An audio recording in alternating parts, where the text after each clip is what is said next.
بسم اللہ الرحمن الرحیم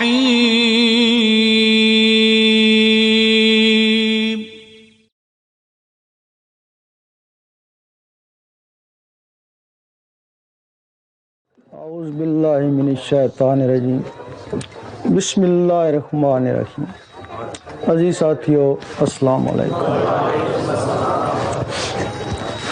اس سے پہلے بہت خطاب ہو چکے، وہ جو سنے تو ذاکرین نہیں سنے۔ اب میں چاہتا ہوں کہ اپنی آواز اپنی برادری میں بھی پہنچاؤں،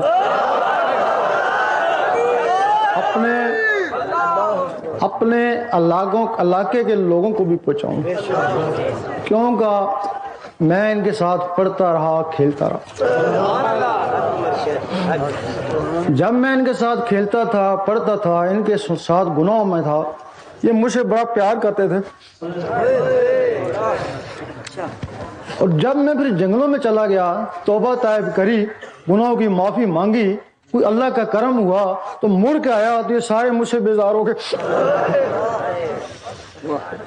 اب میں چاہتا ہوں کہ ان کو وہ بھی بتاؤں جو کچھ تم کو بتایا ہے۔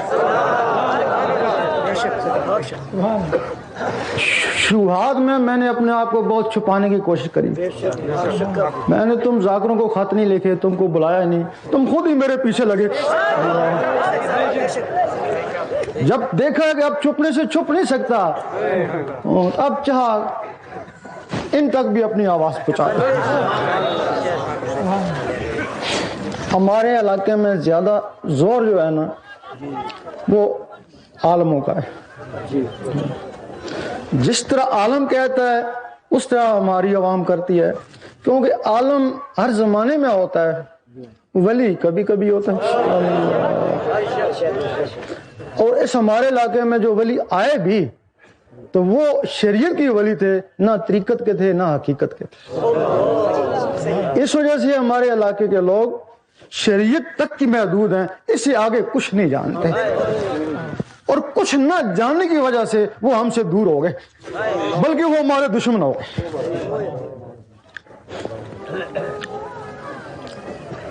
حضور پاک فرماتے ہیں کہ مجھے اللہ تعالیٰ کی طرف سے 3 علم حاصل ہوئے،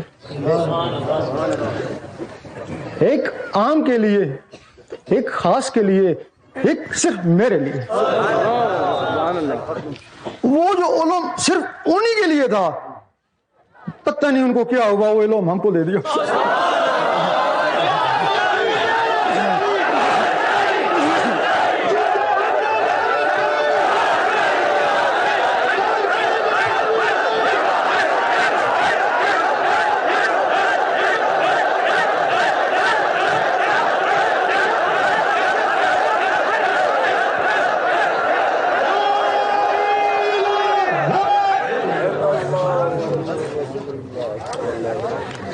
جب شاہ منصور پہ فتویٰ لگا تو علماء نے کہا کہ تن سے گردن جدا کرو، تو وہ کہنے لگا میرا کیا قصور ہے، میں خود تھوڑی بول رہا ہوں، مجھے اس نے وہ علم دے دیا، میرے اندر سنبھالے نہیں جاتا۔ اب مجھ میں اگر اتنا ظرف نہیں تھا تو مجھ کو اس نے علم کیوں دیا؟ کہا اب یہ اللہ پہ بھی الزام لگاتا ہے، واجب القتل ہی ہے۔ اب کوئی ہمارا بھی وہی سا حال ہے، ہم سے بھی وہ راز اب پوشیدہ نہیں رہ رہے۔ جب پوشیدہ نہیں رہے تو ہم پہ بھی واجب القتل کے فتوے لگنا شروع ہوتے ہیں۔ اب وہ تھوڑا سا علم کیا ہے،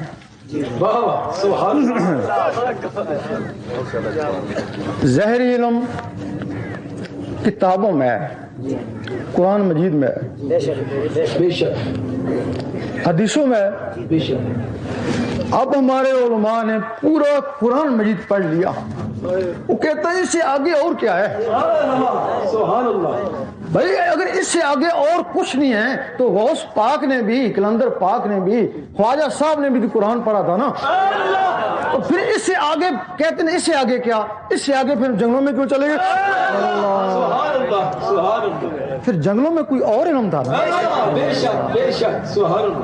یہاں مولوی پڑھاتے ہیں، وہاں حضور پاک پڑھاتے ہیں. یہاں کاغذ میں پڑھتے ہیں، وہاں دل پہ لکھتے ہیں.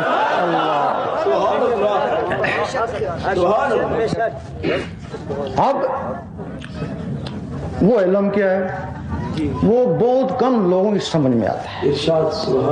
اللہ کرے ان کی بھی سمجھ میں آ جائے، ہم اپنا فرض ادا کر دیں گے، آگے ان کی قسمت. وہ علم یہ ہے، وہ اصلی علم ہے. یہ جو تمہارے پاس ہے نا، یہ نقلی علم ہے. یہ تمہارا جسم نقل ہے، اصل جسم میں روح ہے نا. اللہ، وہ اصلی روح کا علم ہے نا. اس جسم کو مر جانا ہے نا، روح کو مرنا ہی نہیں ہے نا. اللہ، اب وہ علم کیا ہے؟ اللہ تعالیٰ نے جب انسان کو دنیا میں بھیجا، اس کے اندر ایک ٹیلی فون لگایا. سب کے اندر ٹیلی فون لگا دیا کہ اگر کسی کو ضرورت پڑی مجھ سے بات چیت کرنے کی، اس ٹیلی فون کے ذریعے بات چیت کر لے گا. اب وہ ٹیلی فون ہر آدمی میں لگا ہوا ہے. جس طرح زہری ٹیلی فون کو بجلی چاہیے، اسی طرح اس ٹیلی فون کو نور چاہیے. بجلی کی لہریں یہاں سے اٹھیں گی، امریکہ بات ہوگی.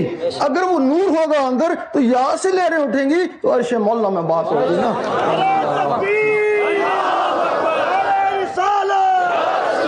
وہ نور صرف مومنوں کے لیے ہے، مسلمانوں کے لیے نہیں ہے. ہر فرقے والا اپنے آپ کو مومن سمجھتا ہے نا. تو سورۃ حجرات میں مومن کی تشریح ہے. اعراب نے کہا ہم ایمان لے آئے. اللہ تعالیٰ نے فرمایا نہیں، ان کو کہو صرف اسلام لائے. مومن تب بنو گے جب نور تمہارے دل میں اترے گا. اللہ، جب دل میں نور اترے گا تب مومن بنو گے نا. یہ جو نماز کا ہے، یہ مسلمان کی نماز معراج نہیں ہے، مومن کی نماز معراج.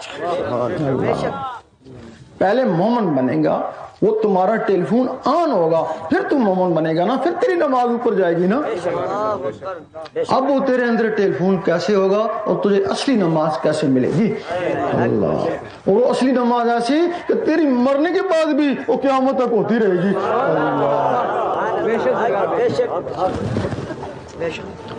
اب نور حاصل کرنے کے کچھ طریقے ہیں. یا حضور پاک تم کو سینے سے لگا لیں، وہ سینے کا نور تمہارے سینے میں چلا گیا، نوری ہو گیا. ہر کسی کو تو سینے سے نہیں لگاتے ہیں نا. یا پھر ایک اور طریقہ ہے جو ہر آدمی کے لیے ہے. جس طرح بادل آپس میں ٹکراتے ہیں تو بجلی بنتی ہے، لوہا لوہے سے ٹکراتا ہے تو چنگاری اٹھتی ہے، اللہ اللہ سے ٹکراتا ہے تو نور بنتا ہے. آپ یہ گھڑی گھڑی تسبیح سے کیوں کرتے ہیں؟ اللہ اللہ، اس ٹک ٹک کے ساتھ اللہ اللہ کیوں ملاتے ہیں؟ بغیر ٹک ٹک کے بھی تو اللہ اللہ ہو سکتی ہے نا. وہ ٹک ٹک اس کے ساتھ اللہ اللہ ملاتے ہیں، پھر جب وہ رگڑا لگتا ہے تو پھر وہ نور بنتا ہے نا. اللہ، لیکن وہ نور انگلیوں میں رہتا ہے نا، اندر تو نہیں جاتا ہے نا. کچھ لوگ زبان سے ضربوں سے اللہ اللہ کرتے ہیں، وہ بھی نور بنتا ہے لیکن وہ بھی باہر ہے نا، اندر وہ بھی نہیں جاتا ہے نا. اللہ تعالیٰ نے اسی طرح کی تسبیح تمہارے اندر لگا دی ہے. مجھے جنگل میں ایک بڑھیا ملی، کہنے لگی تیرے گھر میں ایک بازار لگے گا، بازار مصطفیٰ ہوگا، جس کا خریدار جو ہے نا وہ اللہ خود ہوگا.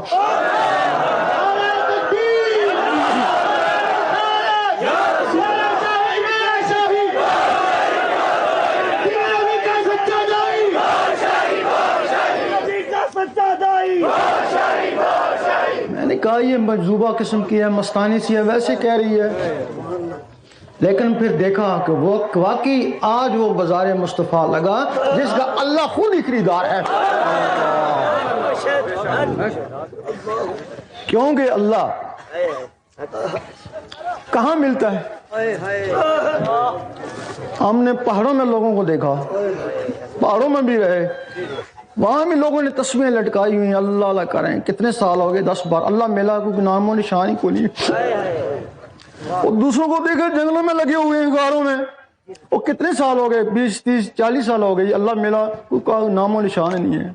اور تیسرے فرقوں کو دیکھا کہ 5 وقت مسجد کی دوڑ لگائے ہوئے، وہ 30 40 سال ہو گئے، بوڑھے ہو گئے.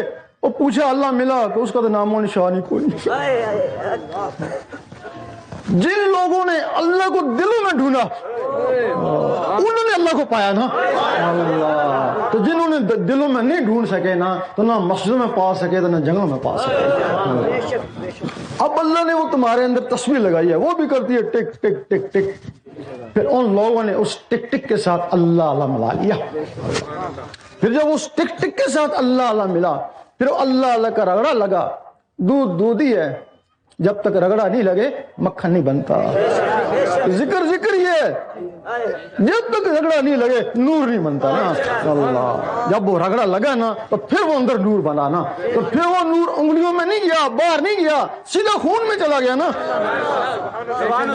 جب وہ خون میں گیا تو خون سے ہوتے ہوئے نسوں میں چلا گیا نا. تو نسوں میں کوئی بیماری چلی جائے تو نکلتی تو نہیں نا. پھر اللہ وڑ گیا، نکلے گا تو نہیں ہونا.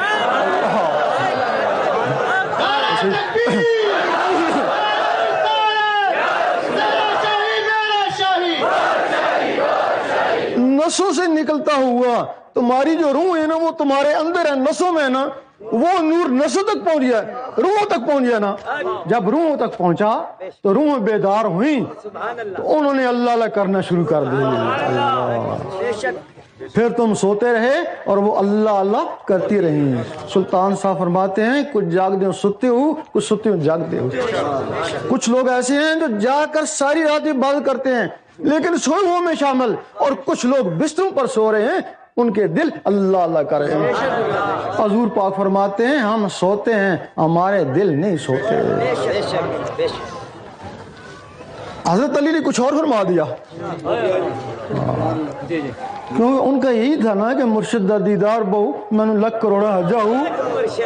حضور پاک فرماتے ہیں ہم سوتے ہیں، ہمارے دل نہیں سوتے. حضرت علی فرماتے ہیں ہم سوتے ہیں، ہماری آنکھیں نہیں سوتی. وہ ہم سوتے رہتے ہیں، ہماری آنکھیں حضور پاک کا دیدار کرتی رہتی ہیں نا.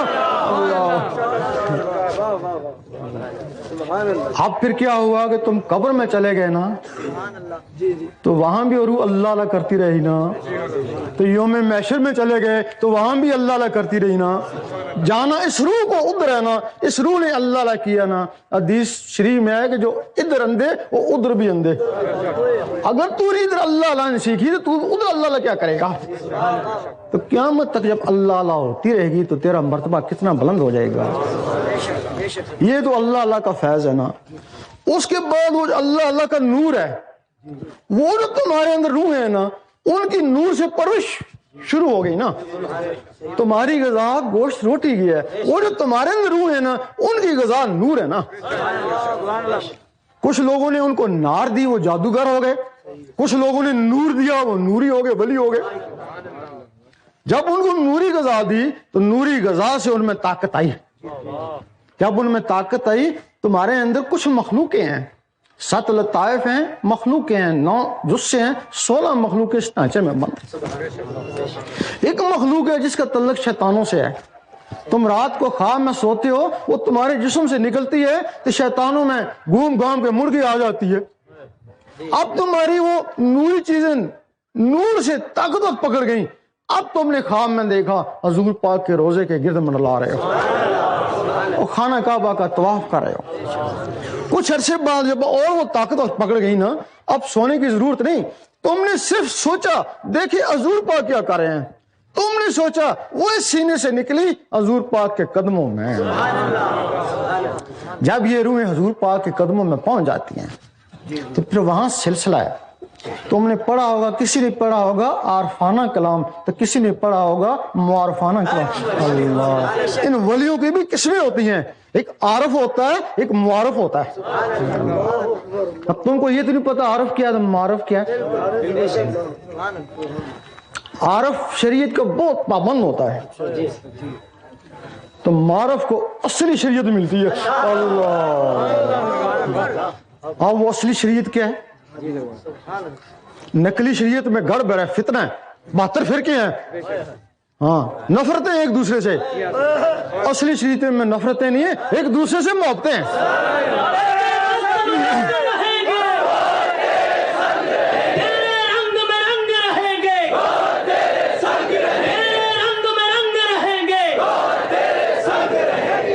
اچھا عارف کیا ہے؟ کوئی بھی شخص, اس میں ضروری نہیں ہے کہ وہ عبادت کر رہا ہو, بھلے وہ چور ہی ہو, بھلے بھی ابو بکر حواری کی طرح ڈاکو ہی ہو. شرط یہ ہے کہ جس کے اوپر, جسم کے اوپر اللہ تعالیٰ اپنی تجلی ڈال دے. جس پہ بھی تجلی ڈال دے, خواہ وہ کوئی بھی ہے, اس کا جسم ولی بن جائے گا. اللہ, اس کا جسم ولی ہو گیا نا.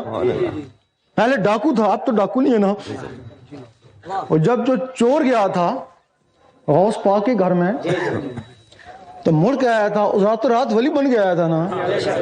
اس کے لوگوں نے مانا تھا نا اس کو, نہ علاقے کے لوگوں نے مانا تھا, نہ برادری کے لوگوں نے مانا تھا. مرنے کے بعد انہوں نے کہا تھا ولی تھا, زندگی میں کہنے لگے چور تھا, ہم کیسے اس کو مانے.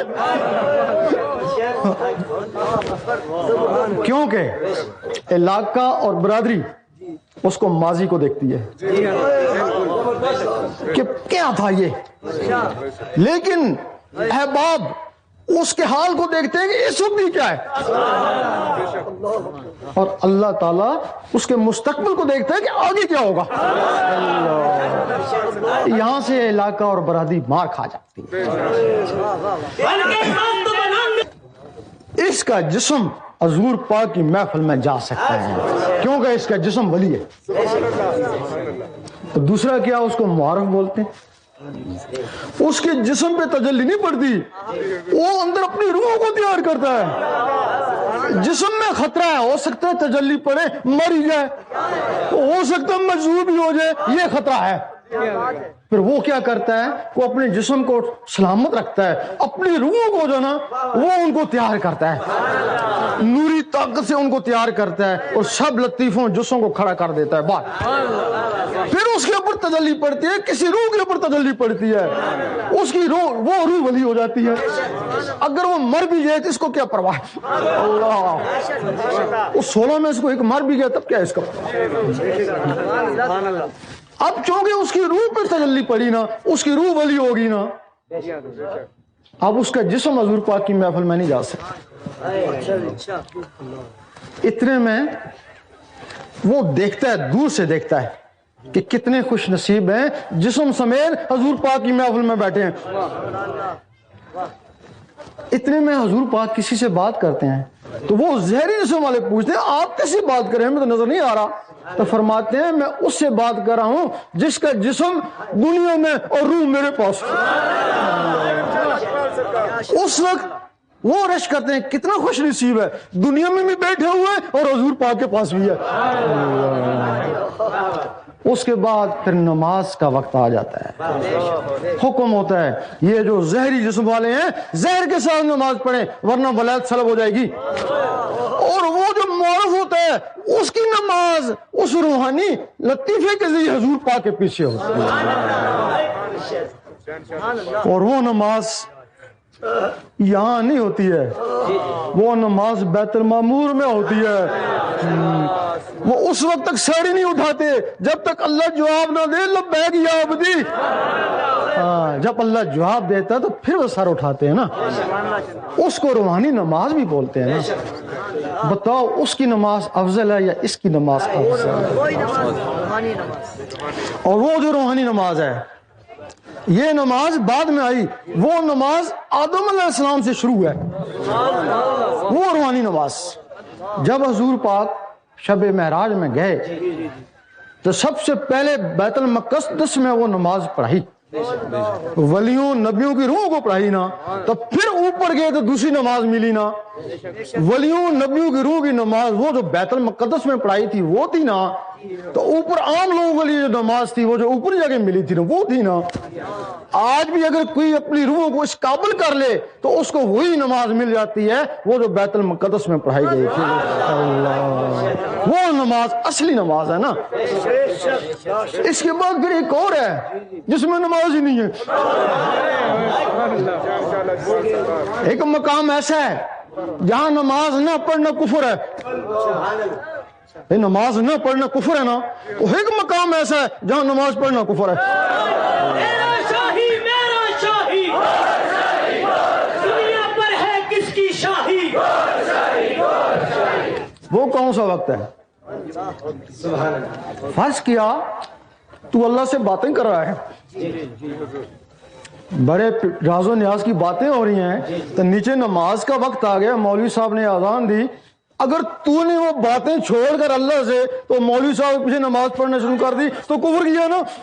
اللہ، وہ نماز بھی اسی کی ہے نا، اور جس کا تو ہے نماز بھی اسی کی ہے نا۔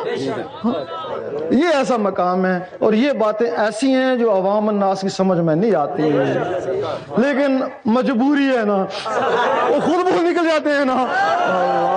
اللہ چاہتا ہے سرکار، پتہ نہیں اللہ چاہتا ہے۔ میرا شاہی میرا شاہی بولتے ہیں اسرار الہی، بن کر مست ملنگ رہیں گے، بس کافی ہے ہمارے لیے گوہر شاہی۔ ان باتوں میں زیادہ لوگوں کو اعتراض نہیں ہوتا ہے، لیکن جو ہمارے علماء نا وہ ہمارے پیچھے لگ جاتے ہیں۔ ہم کہتے ہیں کہ علماء ایک ایسا عالم ہے جس کو عالم ربانی کہتے ہیں، اس کی توہین دین اسلام کی توہین ہے، ہم اس کے خادم ہیں، دین اسی نے پھیلایا ہے۔ ایک عالم ہے جو عالم سو ہے، اب وہ عالم ربانی اور عالم سو میں کیا فرق ہے؟ کچھ تو فرق ہوگا نا، نماز میں وہ بھی پڑھاتا ہے وہ بھی پڑھاتا ہے، وہ بھی قرآن پڑھتا ہے وہ بھی پڑھتا ہے، وہ بھی مدرسے سے فارغ ہے وہ بھی مدرسے سے فارغ ہے، پھر سو اور ربانی میں کیا؟ عالم ربانی نے کیا کیا؟ اس نے سب سے پہلے اپنا سینہ منور کیا، جب سینہ منور کیا، دل کو پاک کیا، اس کے اندر مقناطیس لگا، وہ نور کا مقناطیس لگا، اس کے اندر نور آیا۔ جس طرح مقناطیس سوئیوں سے نسبت رکھتا ہے، چھوٹی چھوٹی سوئیوں پھینکو وہ مقناطیس سے چمٹ جاتی ہیں، اور جب نور آ جاتا ہے تو پھر جب وہ نماز پڑھتے ہیں تو اس کا نور بھی اندر، تو قرآن پڑھتے ہیں تو اس کا بھی نور اندر۔ اس عالم ربانی نے جب قرآن پڑھا تو وہ قرآن پھر اندر گیا نا۔ قرآن خود فرماتا ہے ہدی للمتقین، میں ہدایت کرتا ہوں پاکوں کو نا، اب وہ پاک ہوا تو قرآن اس کے اندر گیا نا۔ پھر علامہ اقبال نے فرمایا قاری نظر آتا ہے لیکن حقیقت میں یہ عالم ربانی ہے نا۔ اب پھر وہ عالم سو کیا ہے؟ وہ بھی قرآن پڑھتا ہے لیکن اندر سے تو وہ پاک نہیں ہے نا۔ اس کا حساب اس طرح ہے کہ جس طرح دوائی کی بوتل ہاتھوں میں لے لی، اس سارا پتہ ہے دوائی کا کہ کس طرح لینی ہے، کیا کیا فائدے ہیں، اس کے ہاتھوں میں اس کو سارا پڑھ لیا اس نے کہ اس کو کس طریقے سے استعمال کرنا، لیکن دوائی تب فائدہ دے گی جب معدے میں جائے گی تو نا۔ اگر ہاتھوں میں بوتل پکڑی ہے تو کیا فائدہ دے گی؟ تو اس کے ہاتھوں میں قرآن ہے، اس کے دل میں نہیں اترتا نا، تو اس کو کیا فائدہ دے گا؟ اس کو عالم سو کہتے ہیں جس کے ہاتھوں میں قرآن ہوتا ہے۔ اور یہاں پہ ایک تیسرا عالم بھی ہے، اس نے سارا قرآن پڑھ لیا، سمجھ گیا اب مجھے اور ضرورت نہیں ہے، اس نے بند کر کے بغلوں میں رکھ لیا۔ ہاں، اس سے آگے کیا ہے کہ اس سے آگے کرسی ہے، چلو سیاست میں اللہ۔ وہ قرآن پڑھنے والے ہیں نا، اس نے پڑھنے چھوڑ گئے نا تو سیاست میں لگ گیا نا، وہ کرسی ڈھونڈنے لگ گیا نا، تو اس کے لیے پھر بلے شاہ نے فرمایا نا کھا کے سارا مکر گئے جنہاں دے بغل وچ قرآن۔ اور صبح کہنے لگے بے نظیر کا آفر ہے، اور شام کو پیسے مل گئے، کہنے لگے میں نے کب کہا تھا، وہ مکر گئے نا۔ بن کے مست ملنگ رہیں گے، تیری نظر سے گناہ جلیں گے۔ اب جب وہ تمہاری روح ہیں، اب وہاں نمازیں پڑھنے شروع کر دیں، مومن کی صرف آواز جاتی ہے اس ٹیلی فون کے ذریعے، اس میں بھی اگر نور ہو تو صرف آواز جاتی ہے بیت المعمور میں، ولی جو ہے نا وہ خود جاتا ہے ان روحوں کے ذریعے۔ پھر آگے ایک اور ولی ہے جس کو کبرا ولی بولتے ہیں، عاشق بولتے ہیں۔ اس نے کیا کرنا ہوتا ہے کہ اس نے ایک مخلوقوں میں سے ایک دماغ میں مخلوق ہے جس کا نام ہے انا، جس سے لوگ حافظ بن جاتے ہیں۔ وہ یاہو کا ذکر انا کو دیتا ہے، یاہو کے ذکر سے وہ اس کی مخلوق بہت طاقتور ہو جاتی ہے۔ پھر وہ سوچتے ہیں دیکھیں اوپر کیا ہو رہا ہے، وہ مخلوق اوپر پرواز کر جاتی ہے، فرشتے روکتے ہیں، نہیں رکتی، کہتے ہیں جو کچھ بھی ہے بیت المعمور سے آگے جل جائے گا، اور وہ بیت المعمور سے بھی آگے چلی جاتی ہے، وہاں پہنچ جاتی ہیں جہاں رب کی ذات ہے۔ ظاہری جسم سے حضور پاک وہاں پہنچے اور ان مخلوقوں سے ولی وہاں پہنچتے ہیں۔ پھر جب کوئی ولی وہاں پہنچ جاتا ہے پھر ایک دوسرے کو پیار سے دیکھتے، بڑے دور سے آیا نا، بڑی محنت کر کے آیا نا، پتہ نہیں کتنی قربانی دے گا آیا نا یہاں پہنچانا۔ تو ولی کی جو سب سے پہلے رب کے دیدار کی منزل ہوتی ہے، اس کے لیے حکم ہوتا ہے کہ 40 دن نہ کھائے گا نہ پیے گا، یا مر جات یا اللہ کا دیدار کر لے۔ اللہ، کئی مر بھی گئے اور کئی دیدار بھی کر گئے۔ پھر اللہ بھی دیکھتا نہیں، اتنی قربانی دے کے یہاں پہنچا، ایک دوسرے کو پھر پیار سے دیکھتے ہیں نا، پھر اللہ تعالیٰ فرماتا ہے نا میں تجھے دیکھ لوں تو مجھے دیکھ لے۔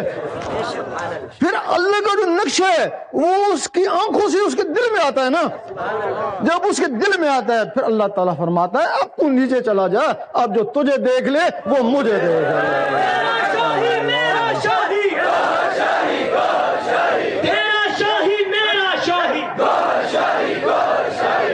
اب جو تجھے دیکھ لے وہ مجھے دیکھ لے۔ پھر اس کو کہتے ہیں مرشد کامل۔ پھر اس کے لیے سلطان صاحب نے فرمایا مرشد دا دیدار بہو من لک کروڑا حج جائے۔ ہاں، پھر وہ مرشد خانے کعبے میں جا کے پتہ نہیں کہ تو دوست کی ہے یا بیشتی ہے، کوئی اعتبار ہے نہیں، کوئی اعتبار تو جس کا دیدار ہی لک کروڑا حج جائیں تو لکھ کروڑا جائے گا، سواب ملا تو اس کا پھر حساب کیا ہوگا؟ اس کے لیے پھر اللہ تعالیٰ فرماتا ہے میں اس کی زبان بن جاتا ہوں جس سے وہ بولتا ہے، میں اس کے ہاتھ بن جاتا ہوں جس سے وہ پکڑتا ہے۔ پھر جب اس کی زبان بن گیا تو ہندوؤں نے کہا تھا، ہندو راجے کا بیٹا مر گیا ملتان میں، تو شاہ شمس سبزواری چلے گئے، انہوں نے کہا اٹھ اللہ کے حکم سے، وہ نہیں اٹھا۔ اس وقت اللہ نے کہا تیری زبان میری زبان، یہ کیوں نہیں کیا تھا کہ میرے حکم سے اٹھ؟ اس وقت انہوں نے کہا اٹھ میرے حکم سے، وہ بچہ زندہ ہو گیا۔ اب ہمارے علاقے میں یہ ایک رسم ہے، ٹھیک ہے وہ ولی کوئی ہوگا نا، دادا یا پردادا، آگے اولاد تو ولی نہیں ہے نا،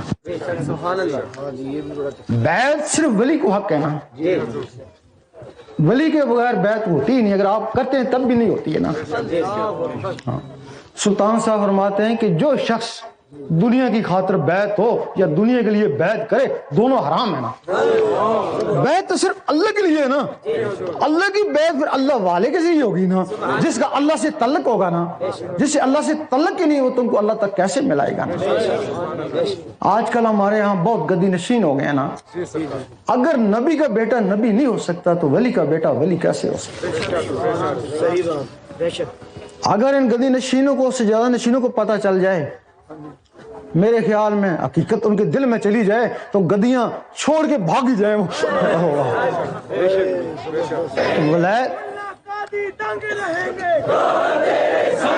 بیعت کا مقصد ہے اپنے آپ کو بیچ ڈالنا، مقصد یہ ہے. تو تو نمازوں کے لیے کیوں بکتا ہے؟ تو نماز تو خود بھی پڑھ سکتا ہے. وہ داڑھی کے لیے کیوں بکتا ہے؟ حفظ کے لیے کیوں بکتا ہے؟ تو اس کام کے لیے بکتا ہے نا جو تیرے بس میں نہیں ہے. بھائی بکنے کے بعد تیرا نفس و مال اس کا ہو گیا نا, تو پھر تو اپنا نفس و مال اس کے حوالے کیوں کرتا ہے؟ کسی اہم چیز کے لیے کرتا ہے جو تیرے بس میں نہیں ہے. تیرے بس میں نہیں ہے کہ تو یہاں سوتا رہے حضور پاک کے قدموں میں ہو. تیرے بس میں نہیں ہے تو یہاں سوتا رہے تیرا دل اللہ اللہ کرتا رہے. تو اس کام کے لیے بکا جاتا ہے نا. اگر بک کر بھی یہ چیز حاصل نہیں ہوئی تو بہت ہی بے نصیب ہے. یا پھر تو ناقص ہے یا پھر تیرا مرشد ناقص ہے. دونوں میں سے کسی میں نقص ہے نا. اب ولی اللہ کس کو بولتے ہیں؟ ولی اللہ بولتے ہیں جو اللہ کا دوست ہوتا ہے. تو دوست سے بات چیت ضروری ہے اور دیدار ضروری ہے نا. ہمارے علاقے میں بلکہ اکثر علاقوں میں گھومتے ہیں, دیکھا ہے تعویذ لکھنے والے اپنے آپ کو ولی کہتے ہیں. اب نیا رواج شروع گیا, ہمارے مولوی اپنے آپ کو ولی کہتے ہیں. وہ لوگوں کو پھنسا لیا ہے. لیکن ولی کے لیے شرط ہے رب کا دیدار, رب کی ہم کلام ہو تب وہ ولی ہے. ورنہ جس طرح نبوت کا دعوے دار جھوٹا کافر, اسی طرح ولایت کا جھوٹا دعوے دار کفر کے نزدیک پہنچ جاتا ہے. دنیا میں سے بڑا گناہ کوئی نہیں ہے نا. بھئی اللہ کو تو نے تو نہیں جانا تھا نا, اللہ کو تیرے اندر کی مخلوقوں کو جانا نا, اس کو تم کو پہنچانا ہی نہیں آیا نا, تو مخلوق کے اندر ہی جایا ہوں گی نا, تو وہ 16 مخلوقوں کا قاتل ہے نا. وہ 16 مخلوقوں کا قاتل, اگر 1000 مریض ہیں تو 16,000 مریضوں کا قاتل ہے. یہی وجہ ہے کہ یہ لوگ بھی ہمارے پیچھے لگ گئے نا کہ تو ایسی باتیں کیوں کرتا.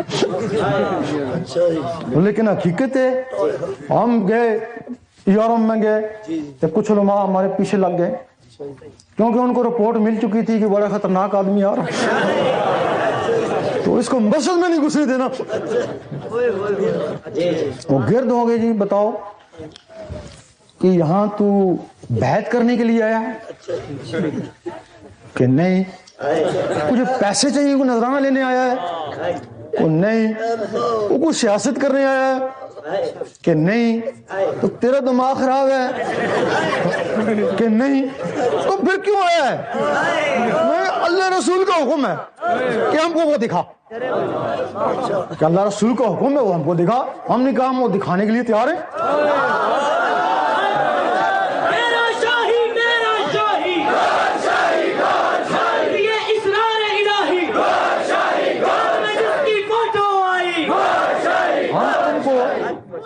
ہم تم کو ذکر قلب دیتے ہیں. ذکر قلب اللہ کی رضا کے بغیر کسی کا نہیں چلتا. ہم تم کو ذکر قلب دیتے ہیں, اگر تمہارے اندر اللہ نے شروع ہوگی تو اللہ کو حکم ہی جو باتیں کر رہے ہیں نا اللہ کے حکم سے کر رہے ہیں. اب بہت سے لوگ ہیں جو درباروں کو مانتے ہیں, بہت سے ہیں جو کہتے ہیں خالی ہے یہاں جانا شرک ہے. اب جس روح کو میں نے ذکر کیا ہے اب وہ اوپر اللہ کا دیدار بھی کر کے آ جائے, اب وہ حضور پاک کے پیچھے نمازیں بھی پڑھتی ہیں. جسم تو اس کا ادھر ہے نا, اب جسم وہ اس کا ادھر ہے, سو رہا ہے یا بیٹھا ہے یا مر گیا, اس کے لیے تو برابر یہ نہیں کیا نا. تو اس کے مرنے کے بعد وہی جو چیزیں نا اس کے قبر میں بیٹھ کے اللہ اللہ کرتی ہیں نا اللہ, اور لوگوں کو فیض پہنچاتی ہیں اور قیامت تک پہنچاتی رہتی ہیں نا. اب وہ کیسے مر گیا؟ وہ جسم میں رہنا, اصل تو اس کو اسی میں ہے نا. اب وہ جو کہتے ہیں درباروں میں کچھ نہیں, انہوں نے وہ راز سیکھا ہی نہیں. ان کے جو بڑے بڑے ہیں انہوں نے اپنی روح کا راز نہیں سیکھا. ان کے جو مخلوقیں ہیں وہ ان کی زندگی میں ختم ہو گئی, ان کی اصلی روح اوپر چلی گئی, جسم قبر میں چلا گیا. اب اس قبر میں کیا ہے؟ ہڈیاں اور پتھر ہے نا. ہڈیوں اور پتھر کی تعظیم کرنا شرک ہے نا. اللہ بھئی اگر ہڈی اور پتھر کی تعظیم کرے گا تو شرک ہے نا, تو وہ صحیح کہتے ہیں نا. ان میں ہڈیاں اور پتھر ہی ہے نا, ادھر ہڈیاں پتھر تو نہیں ہے نا, ادھر تو وہ مخلوقیں نوری مخلوقیں بیٹھی ہوئی ہیں. اور ان کے لیے اللہ تعالیٰ فرماتا ہے میری ایک مخلوق ہے جس کو میرے سوا کوئی نہیں جانتا، وہ تیرے اندر ہے تو بھی نہیں جانتا ہے۔ اور وہی مخلوق جب نوری ہو جاتی ہے تو نوری ہاتھوں سے جب دعا مانگتی ہے تو اللہ تعالیٰ ان کی دعا قبول کرتا ہے۔ اس وقت کتنے فرقے ہو گئے ہیں؟ 72 سے زیادہ ہیں۔ ہر فرقہ اپنے آپ کو صحیح کہتا ہے۔ میں نے جب یہ کچھ علم حاصل کیا تو حیدرآباد میں آ گیا، کیونکہ میرا تعلق ہی اہل سنت سے تھا، تو میں کہتا تھا کہ اہل سنت سب سے بہتر ہے۔ اچھا کہ کچھ فرقوں والوں کو میں نے کہا کہ یہ اعلیٰ حضرت نے کافر کہا ہے، ہمارے روح سے بھی یہ کافر ہے۔ کچھ عرصے کے بعد ہمیں وہ ایسا کوئی کشف دے دیا گیا تو سب لوگوں کا اندر ہم کو نظر آنا شروع ہو گیا۔ سنی آتے ہیں ہمارے پاس بیٹھے، دیکھتے ہیں ان کے دل سیاہ، اندر کالا۔ وہ دیوبندی کو دیکھا کالا، شیعہ کو دیکھا کالا، وہابی کو دیکھا کالا۔ ہم نے کہا یہ تو سارے برابر ہیں، وہی تو سنی شیعہ کیا، ہم جس کو اہل سنت کہتے ہیں وہ بھی ہم کو کالے نظر آتے ہیں۔ پھر ہم اپنے مسجدوں میں گئے، اپنے علماء کے پاس کیے تو چٹے ہوں گے نا، وہ دیکھا تو وہ بھی کالے، وہ شیعوں کے رہبروں کو دیکھا کالے، دیوبندی کے بارے میں دیکھا کالے۔ بتاؤ پھر راز کیا، پھر حقیقت کس میں ہے؟ ہم تو یہی سمجھتے ہیں دنیا میں حقیقت ہی نہیں رہی بھئی، جب سب بھی کالے ہو گئے پھر حقیقت کیا ہے؟ پھر پتہ لگا کہ حضور پاک کے زمانے میں نہ سنی تھا، نہ شیعہ تھا، نہ وہابی تھا۔ حضور پاک کے زمانے میں صرف امتی تھے، اور امتی وہ ہوتے ہیں، حضور پاک فرماتے ہیں امتی وہ ہے جس میں نور ہے۔ حدیث ہی میں بھی ہے کہ قیامت کے دن امتیوں کی پہچان نور سے ہوگی۔ پھر ہم نے سوچا یار یہ سنی شیعہ وہابی ہیں، امتی کون سا فرقہ ہے؟ ہم کو ملے ہی نہیں امتی فرقہ ہے بھی ہے۔ 72-73 فرقے میں کسی فرقے کا نام امتی ہے؟ پھر ہم نے کہا کہ یار امتیوں کو بھی فرقہ بننا چاہیے نا۔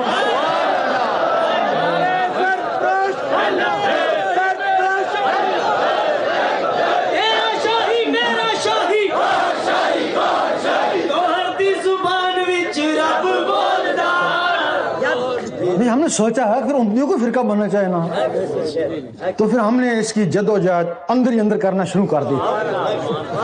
لیکن یہ مولانا لوگ ہم کو تاڑ گئے، یہ کہہ رہے ہیں یہ تو کوئی نیا فرقہ بنا رہا ہے، سمجھئے نا، یہ کوئی نیا فرقہ بنا رہا ہے نا۔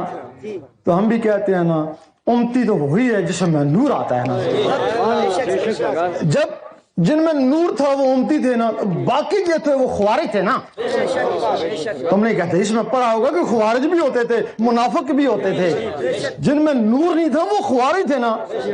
آج ہم کو یہ سارے خوارج ہی نظر آئے۔ اگر ان کے دل میں دوبارہ نور آ جائے، نہیں کہیں گے میں سنی ہوں، میں شیعہ ہوں، میں وہابی ہوں، یہی کہیں گے بس امتی ہوں تمہارا یا رسول اللہ، سیدی مرشدی یا نبی یا نبی۔ اور جس چیز سے نور بنتا ہے اس چیز کو ان لوگوں نے چھوڑ ہی دیا ہے نا۔ موسیٰ علیہ السلام کی امت یا رحمانوں کا ذکر کرتی ہے، عیسیٰ علیہ السلام یا قدوسو، سلیمان علیہ السلام یا وہابو، داؤد علیہ السلام یا ودودو۔ ایک دن موسیٰ علیہ السلام نے کہا ہے اللہ دیدار دے، جواب آیا تاب نہیں ہے۔ کہنے لگے کسی میں تاب ہوگی، ایک میرا حبیب اور اس کی امت کا، مسلمان کا نہیں ہے۔ مسلمان میں فتنہ ہے، امت میں کوئی فتنہ نہیں ہے، وہ مومن ہے، مومن سارے پائی ہیں۔ تو موسیٰ علیہ السلام کہنے لگے میں نبی ہو کے امتی کے برابر بھی نہیں، جلوہ دے دیکھی جائے گی۔ جلوہ پڑا، موسیٰ علیہ السلام بے ہوش ہو گئے۔ اب کیا وجہ ہے کہ موسیٰ علیہ السلام اس دنیا میں کوتور میں بے ہوش ہوئے، حضور پاک سامنے جا کے مسکرا رہے۔ موسیٰ علیہ السلام کے جسم میں یا رحمانوں کا صفاتی نور تھا، وہ ذات کی تاب نہ لا سکے۔ حضور پاک کے جسم مبارک میں اس میں ذات کا ذاتی نور تھا، ذات کے سامنے مسکرائے۔